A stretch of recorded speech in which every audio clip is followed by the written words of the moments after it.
Hi friends, welcome to my channel. మా నిఖిల్కి 3 months వచ్చాయని ఇలా ప్లాన్ చేసి ఫొటోస్ వీడియోస్ అయితే తీశాను. నాకు ఈ ఐడియా ఎలా వచ్చిందంటే యూట్యూబ్లో షార్ట్స్ చూస్తుంటే క్యూట్ బేబీ గర్ల్కి కూరగాయలు, గ్యాస్ స్టవ్, గెరిటలు ఇలాంటివన్నీ పెట్టి ఒక చెఫ్గా అయితే చేశారు.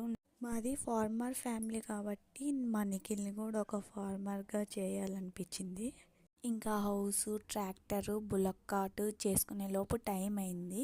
3rd month ఎండింగ్లో ఇలా చేశాను. నిఖిల్కి ధోతి కట్టి రుమాల్ చుట్టాక 4-5 months అనుకునేలాగా ఉన్నాడు. నాకైతే చాలా క్యూట్గా అనిపించింది. లాస్ట్కి ఫొటోస్ అయితే ఇలా వచ్చాయి. మీకు కూడా నచ్చాడా మా చిన్ని ఫార్మర్? నచ్చితే ప్లీజ్ సబ్స్క్రైబ్ చేసుకోండి. నెక్స్ట్ వీడియోలో కలుస్తాం. Bye friends.